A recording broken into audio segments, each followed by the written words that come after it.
Some of the things that are unusual about the car, said the biggest thing is when I have it placed, most people are astounded by the back window. When that come out, it was the biggest piece of glass put into a motor vehicle. It's 14.4 square feet of glass in the back of it, which is always a worry because my biggest fear is of it getting broken.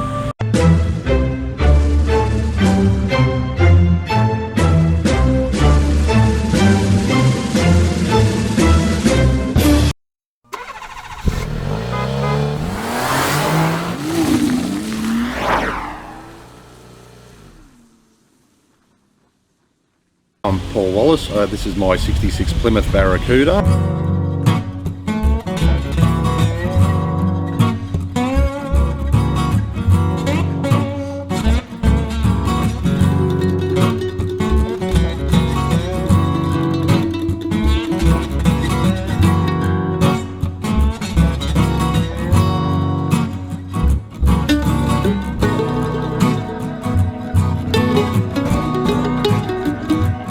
It's a V8 car.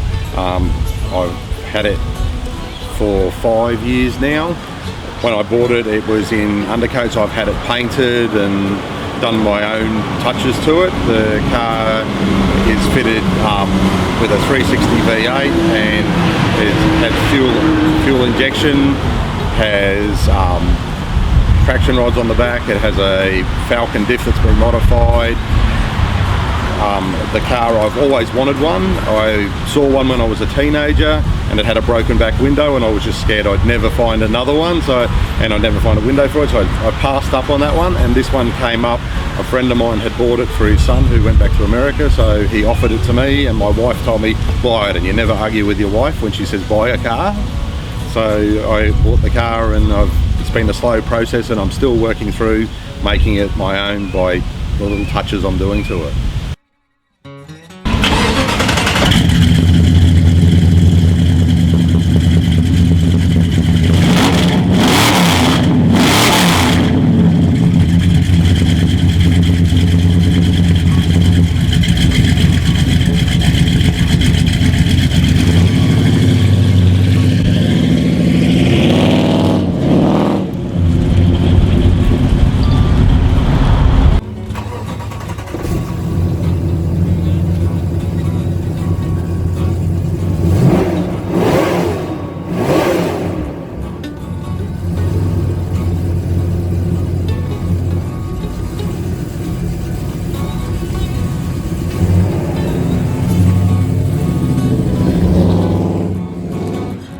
I started in cars. My father worked in spare parts when I was a child, and so we always were around cars, and so I ended up becoming an apprentice mechanic for the local Jaguar dealership, and I was actually with them for over 20 years before I've actually got my own business now locally. But as I said, yeah, that's where I started out, and I specialised in Jaguar and all that stuff, but I always had a passion for American cars as well. But even before then, I would get old lawnmowers and stuff and pull them apart at home, just so I was doing something mechanical. As I said, so I just progressed into cars. My parents actually told me I'd make more money as an electrician, and they were probably right, but I said I just love cars.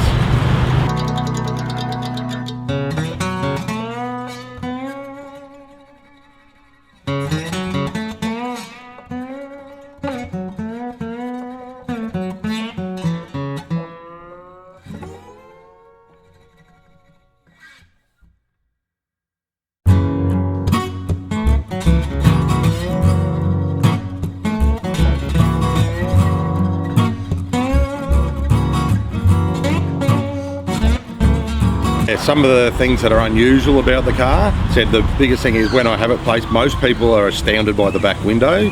When that come out, it was the biggest piece of glass put into a motor vehicle. It's 14.4 square feet of glass in the back of it, which is always a worry because my biggest fear is of it getting broken. The other thing is the back seat and the boot floor layout, and it gives you 7 foot of sleeping room through the back of the car, so it's like an old school business coupe, so you can actually sleep in the back of it if you have to. Said, which is unusual. I said that it was probably one of the last cars they had that had that function in them.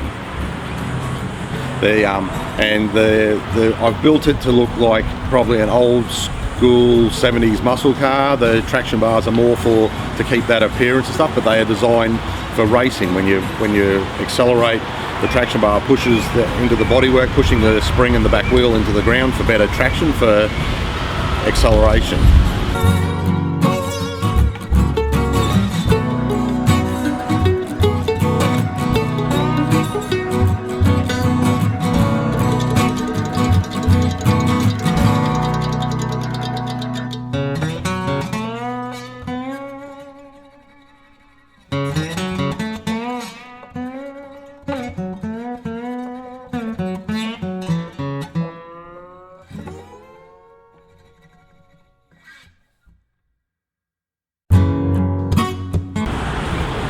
I do take it to quite a few places, to car shows and cars and coffees and that. I love going to them myself, and it's nice to have it parked there. Said always, the biggest thing comment people get is, first thing is the back window, because that astounds everyone, the size of it, and the fact that it is unusual and you don't see too many of them. A lot of people actually have to ask what it is, because it's not a common car that you see. Most said it was related to, like, our Australian Valiants were very similar cars, but they never did a two-door version like this. They only did the similar shaped car in a four-door sedan, which we got here as a family car.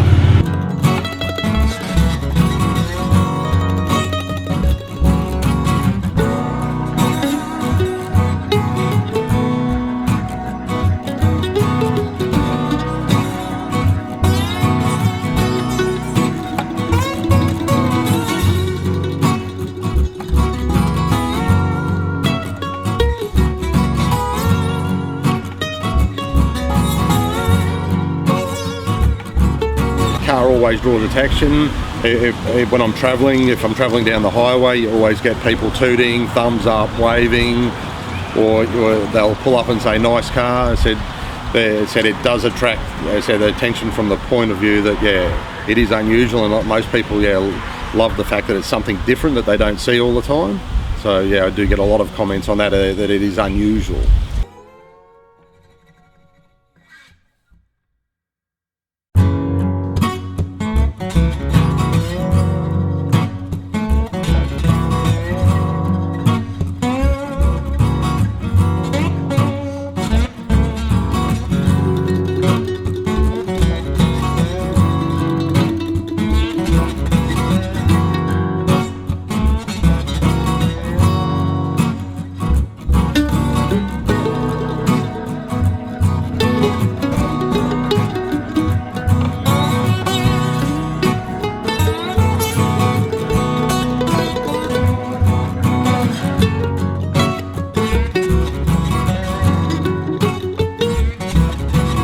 So the modifications I've done, the engine I've built it's a 360 cubic inch Chrysler V8 with it's got aluminium heads, and I've put fuel injection on it. The fuel injection's all set up so I can actually tune the car from a little hand controller. I can just set ignition timing and adjust fuel mixtures and everything from inside the car, sitting in the car. So it's to make the car more reliable. With the carburetor, it was a good car to drive, but I said in the mornings, carburetors are always a bit touchy, a little bit hard to start. So the fuel injection just makes it, I can go out now, lean in the window, turn the key, and it'll start and idle from cold, which is unusual for a car of this era. I said I've also changed the battery system, and rather than have one big bulky battery, I've made a couple of small compact battery boxes, and I've put two motorcycle batteries down on the chassis rails. They give me more cranking amps than a big battery would anyway, and they said a lot more compact and out of the way.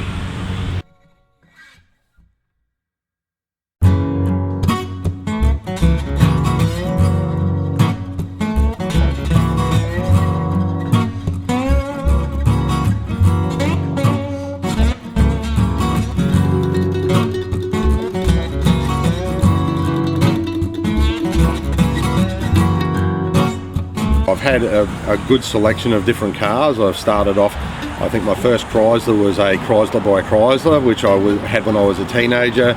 Did a bit of work, and I bought it with a blown up engine and put another engine in it and got it running. Only had that one for a little while.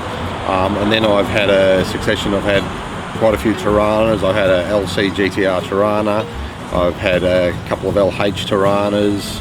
I've had a couple of the Australian VC Valiants, which is the four-door sedan version of this. I had an original V8 one of those. I had another six-cylinder one that my wife actually went out and took one of my friends with her and bought it, and I come home, it was in the garage, and we converted that. I actually built that up with my son as he was growing up, and I have photos of him sitting on the inner guard while I'm working on it. So I've always had a passion for cars. I just always love having something special. I even had for quite some time a 1938 Plymouth four-door sedan that I started building into a hot rod, but I got to the point I had too many projects, and I actually sold that to a gentleman in Victoria who said he was going to finish the project off. So that one went by the wayside, and I never got it on the road. But I said it's always a car that I'd had for probably 15 years and was slowly working on.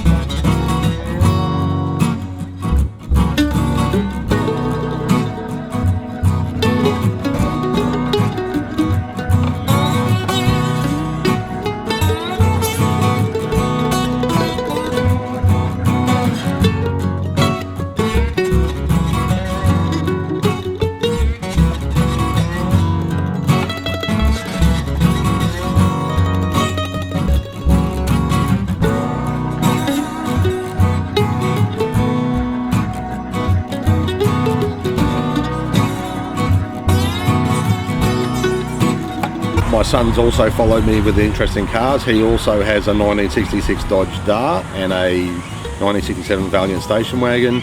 Said it's good. We go to a lot of the big Chrysler days. Said always a little bit of rivalry. Managed to get lined up on the racetrack at some stage together, and just for a bit of rivalry to who's got the fastest car, and it's all just good fun.